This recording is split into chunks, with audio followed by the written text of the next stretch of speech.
Hello student, कैसे हैं आप सब। एक बार पुनः सी स्टडी न्यूज़ पर स्वागत है। और क्लास 12 जो रसायन विज्ञान है स्टूडेंट, उसमें एमपी बोर्ड में क्या क्या पाठ्यक्रम हटाया गया है और क्या क्या आपको पढ़ना है, क्या क्या नहीं पढ़ना है। कुछ टॉपिक्स ऐसे हैं जो हटाए गए हैं, उनको भी पढ़ना है, तो उस बारे में यहाँ पर हम डिटेल आपको चर्चा करने वाले हैं। और स्टूडेंट आपको कहना चाहूँगा, सी स्टडी न्यूज़ ये मेरा न्यूज़ चैनल है जिस पर आप लोग ये देख रहे हैं, उसे आप चैनल को सब्सक्राइब कर लें यदि आप पहली बार आए हैं तो, और साथ ही बेल आइकन प्रेस कर लें, क्योंकि यहाँ पर एमपी बोर्ड से अपडेट से संबंधित जो भी वीडियो है वो आपको प्रोवाइड होते रहते हैं और विभिन्न प्रकार के जॉब रिलेटेड भी वीडियो आपको मिलते रहते हैं, इसलिए चैनल को सब्सक्राइब जरूर कर लें। तो शुरू करें स्टूडेंट। जो आपका पहला चैप्टर है एमपी बोर्ड में क्लास 12 में ठोस अवस्था केमिस्ट्री की बात कर रहा हूं। यहाँ पर ये केमिस्ट्री का सिलेबस बता रहा हूं। इसके पहले मैंने फिजिक्स का ऑलरेडी अपलोड कर दिया था, जिसे आप लोग देख लेना।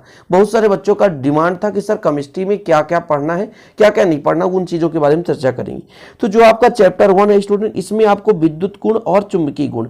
अब यहाँ से विद्युत गुण से तो कोई कभी ऑब्जेक्टिव नहीं पूछा जाता था, लेकिन यहाँ पर चुंबकीय गुण जैसे अनुचुंबकीय, प्रतिचुंबकीय, लौह चुंबकीय और आपका प्रतिलौह चुंबकीय, ये जो आपका चुंबकीय गुण था ये हटा दिया गया है। मतलब अब ऑब्जेक्टिव क्वेश्चन आपका विद्युत क्षेत्र और चुंबकीय गुण यानी चुंबकीय क्षेत्र से संबंधित कोई भी क्वेश्चन आपको मिलेगा नहीं। यानी एनुअल एग्जाम में यहाँ से आपके पास कोई क्वेश्चन नहीं आएंगे।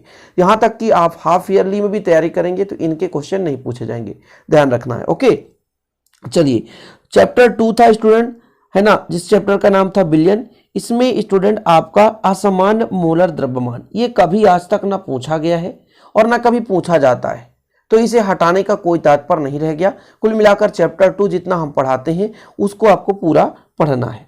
इसके बाद बात करते हैं चैप्टर 3 में स्टूडेंट, चलते हैं वैद्युत रसायन, जिस चैप्टर का नाम है बैटरियां, ईंधन और सेल संचारण। मतलब इस पाठ में बैटरियां, ईंधन यानी बैटरी के जो भी ईंधन है, ये तो कभी पेपर में नहीं पूछा जाता, तो इसे तो पहले भी पढ़ते थे बच्चे, अब भी पढ़ने की जरूरत नहीं है।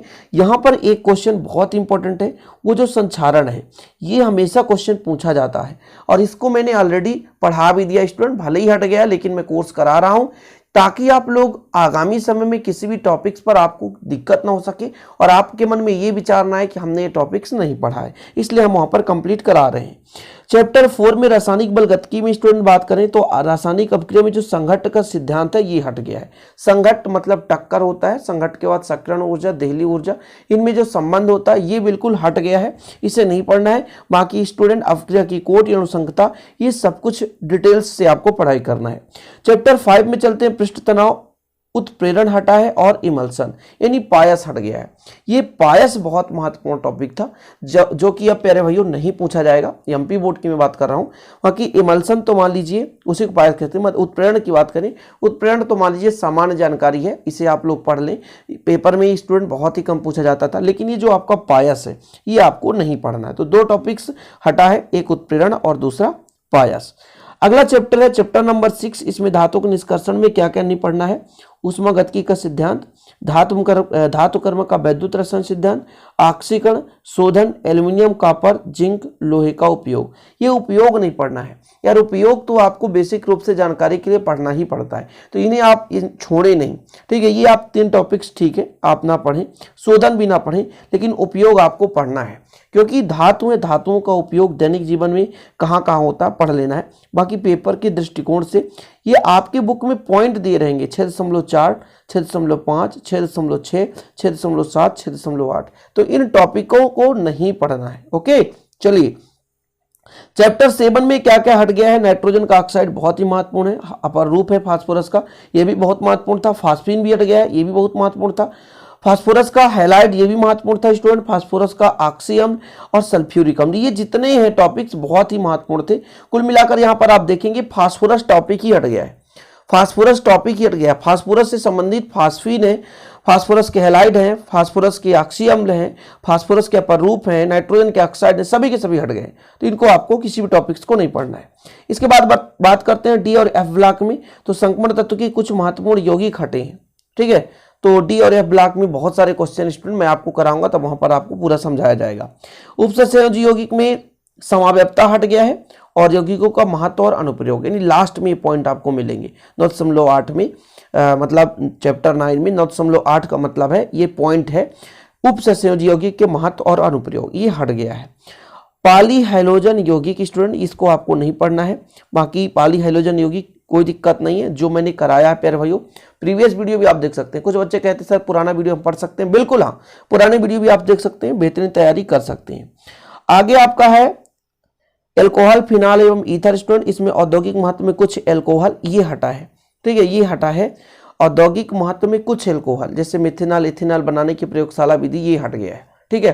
तो आपको बिल्कुल चिंता नहीं करना है, एल्कोहल, फिनाल, ईथर बनाने की विधि पढ़ना है, रासायनिक अपक्रिया पढ़ना है।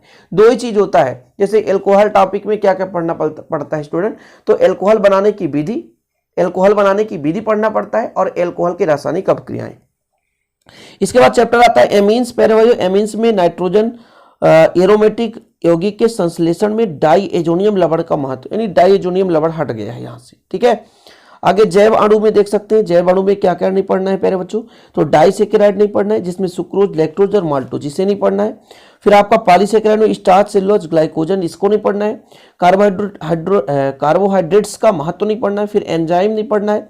विटामिन का वर्गीकरण एवं क्रियाविधि जो कि महत्वपूर्ण है आपके जीवन में। हार्मोन्स के बारे में नहीं पढ़ना, ये टॉपिक्स हैं जिन्हें आपको बिल्कुल नहीं पढ़ना है। और बहुलक में स्टूडेंट, बहुलक का आणविक द्रव्यमान, व्यापारिक महत्व नहीं पढ़ना है।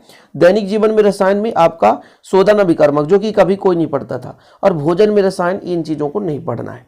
तो ये टॉपिक्स हैं, बहुत सारे बच्चों के मन में डाउट रहता है कि क्या पढ़ना है क्या नहीं पढ़ना है।